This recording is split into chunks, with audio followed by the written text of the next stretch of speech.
Greetings, Boffins, and welcome to the Boffin Lab. I'm Old Man Triton, and this is a nano guide on how to make your first million credits in Star Citizen.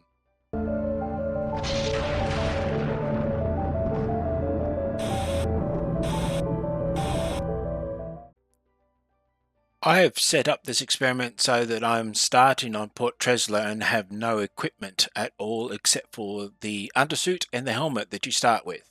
I've also bought myself an Aurora ES, which is the common starter ship for everybody. One important point about this experiment is that your starter ship needs to have room to put cargo on the floor. You need to be able to do that in order to follow this path. I've already set up my bank account so that I've only got 9,005,000 credits. So I'm not crazy. I'm not going to give away all of my money. But I do have the 5,000 credits that most people would start with. And the first mission that I'm going to start with are the research missions for probe deployments. I'm just going to make sure that I don't have to go halfway across the universe to do them. I've accepted the mission, but I suggest everybody do one more thing before they go on, and that is take the Call to Arms mission. If you encounter an enemy with about a crime stat, you will get paid for it, but don't track it on your system. Make sure that your main mission is tracked. Once you're there, you're ready to set off and get yourself started. The probe deployment missions require only 3 things: a flight suit, a helmet, and a ship you can put something down in. And that's it. Otherwise, they're an excellent way to start off your career, though there will be a bit of traveling involved. I've found that dropping the probe is an excellent way of deploying it. You could also use a tractor beam, or you can place all options, but sometimes you have to chase the probe in order to activate it. These missions pay 12,000 credits per and require very little in the way of investment on your own part, though a tractor beam will help you. But I do this twice in order to get myself set up for the Courier missions. The Courier missions are not worth a lot of money, but they do have the opportunity of providing you with some loot. I'm lucky enough to find a pickup location that has 2 packages at the same time, and that saves me time. But I go around, find the packages first, load them into my ship, and then loot the facility. One thing I do notice is that you are very vulnerable to being knocked over by the weather while you're doing this because you don't have any equipment at this stage. Be quick about getting into the buildings, otherwise the weather might kill you or knock you over. These missions are more about finding equipment and supplies in the destinations that you go to, and I do about 2 or 3 courier runs. Don't take courier runs that need more than, say, 2 packages. There isn't room in the Aurora for more than 2 packages, really. Just go around, place the packages, and then loot for all the stuff. Now, I did find some good armor and equipment, and I started taking it and wearing it, so this was a very profitable run in the end. When I finished, I had found quite a lot of materials which I could use later on, including some armor and some things that are worth quite a lot of money. There was also some utility items which I could use. The mining tool especially is for the next step. I took some time to sell some of the loot that I had, and I've made it up to 47,000 credits already, but that is after I buy myself a suit of armor. I already had a set of legs and helmet, so I bought the chest piece, arms, and the backpack for the Referral set. I've also already had the multi-tool with the mining attachment, and I found a whole bunch of flares and some food and drink which I can use when I go caving. So the next step was to go looking for missing persons in caves using the investigation contracts, and the poor missing person was a low priority for me. I was looking for these Janalite crystals which I found throughout the caves, just about everywhere. They were very plentiful, there was a lot of them, and they're worth a decent amount of money. The Referral armor set that I purchased allowed me to equip a medium backpack, which means that I could carry 85 crystals out at a time, plus a little bit in my leg and chest armor. It was during my trips looking around for crystals that I found something that was going to spoil my experiment. Janalite in a cave in Microtech. They're not supposed to be here, supposedly. According to everything I've read on the internet, these are supposed to only spawn in sand caves in certain moons and planets, not supposed to be in Microtech. I'm starting to believe that there's just a random chance that any node could possibly be Janalite, since this is on a snow planet, a long way from the sand caves. Now, I'm going to mine this. I'm a loot goblin. I'm not going to leave this behind, but I am not going to sell it. It won't be part of the experiment. It will just be something I will probably keep and show off later on.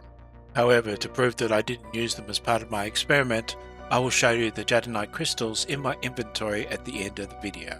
I did the caving exploration twice, found the poor missing person once, and recovered quite a lot of Janalite in the process. This came out to be a fairly decent amount of money, and I was able to move on to the next income stream very quickly after this. Total of maybe 2.5 hours of cave diving. The next step on my journey is to do some rock mining. Rock is a vehicle, not a target. I'm at Faithful Dreams station at HURL2, and if you look at my wallet, it says that I've got 163,000 credits. There's an old axiom that you've got to spend money to make money, so I invest in a Pembroke suit, helmet and backpack so that I can go to Aberdeen and start mining. I then go over to the hiring terminal and hire a grey cat rock. But while I can hire a Cutlass Black at this terminal, they're cheaper at Everest Harbour, and I go over to Everest Harbour to get myself the Cutlass Black. You can save yourself nearly 10,000 credits just doing this, and it's worth the trip. I dress myself in the Pembroke suit, I get my Cutlass Black and head over to Aberdeen and HDMS Anderson. Though you could go to one of the other mining sites if you wanted to. This one has a vehicle terminal, and I deliver and retrieve the rented rock, load it into the back of the Cutlass Black, and go mining for crystals. Now, I have some good luck finding gems, particularly Janalite, on my trip, but then the server lag had its way with me, and I managed to blow up a rock mining vehicle. The server caused a spike during the mining, and I would recommend people just turn off the mining when they notice server lag. Even though I'm so far away from the exploding rock, it still manages to do damage to my mining arm, and the mining arm is useless at this stage. However, what I do is I take a bearing, abandon the grey cat rock that I can't use any longer, and go back to HDMS Anderson, load up a new rock, and come back to the same spot, which is marked by my original rock still at the location. I managed to mine the rest of the field, I don't lose any of the crystals, and I was lucky enough to actually put my crystals into the cargo of the Cutlass Black before that accident occurred. Overall, I spent about 4 hours mining Janalite crystals on Aberdeen, and then I bring the latest batch back to be sold. The total was over 1,000 crystals, but I sold some of them before I got here.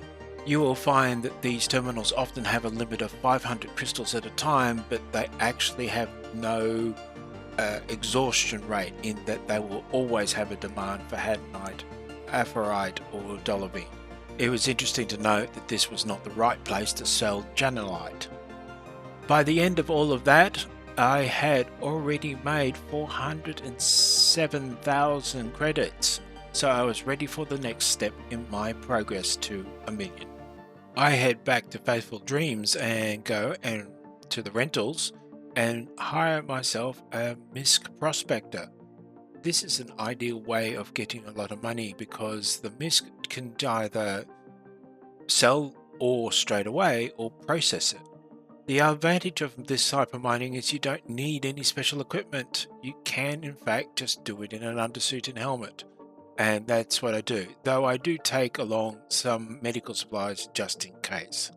I covered a lot about mining with a hired prospector in my video with the link located above. However, you should be able to figure it out fairly easily as it's fairly simple mining mechanic like most of the other mining mechanics in the game. The one thing though is that I choose to refine all the ore instead of selling it directly, and that requires an extra step. I get a little lucky in that I find some quantanium during my time mining on Aberdeen and Ariel.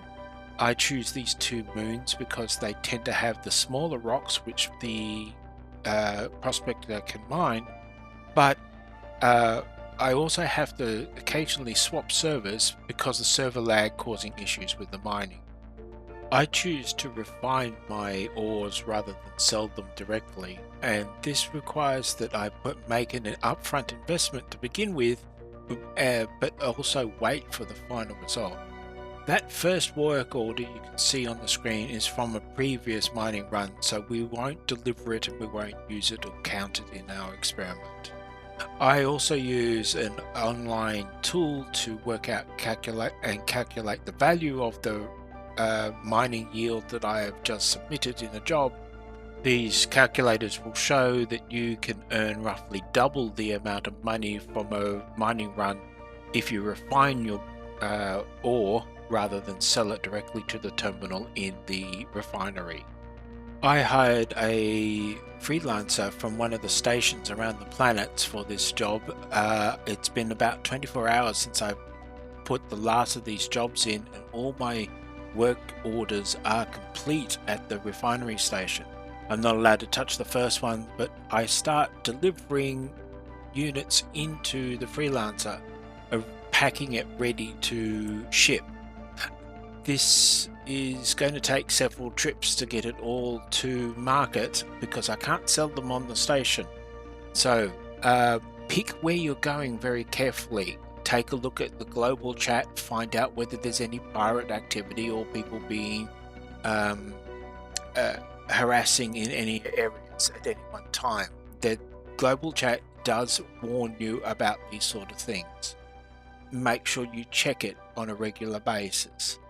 We load into the back of the freelancer and we can see our refined ore is already stacked into the back of it. It's going to take me 3, maybe 4 trips to get all this to market, but it is very satisfying to see it all there. And this is me selling the first load of materials at New Babbage. Now I chose New Babbage because it was a safe port at the time, and also because it seems to be able to take a lot more gold than the nearest station was. So I sell up everything on this shipment, and we fast forward to have a look at the credit balance, and we discover that we're already over 700,000. We get to the end of our cargo run and I've returned to Port Tresla with all the equipment and stuff that I have found along the way and my final bank balance. You'll notice that there is all the equipment that I bought, all the equipment that I found, still some food and equipment and drink and stuff. The Janalite is still there, so I haven't sold that. That hasn't counted in the final total, but it's worth 176,000 credits. And we've got a lot of things which we might use to rebuild ourselves should we ever find ourselves at 0 again. We hit F1 to look at our wallet. Remember that I started at 9,005,000 credits. I'm at 10,354,000 credits, which means that I've gone well past the million that I was setting out to make. We haven't used the hires to their fullest extent, so we could have made more. So that's a man with a mission to make 1 million credits, and we didn't take very long at all. It cost maybe 20 hours of gameplay to get here, and we didn't risk ourselves in combat at all. The riskiest part of the operation was probably moving the stuff that we refined. That's it for this tutorial. Thank you for watching. Please like and subscribe. Have a look at my Patreon. Good hunting and have fun in space.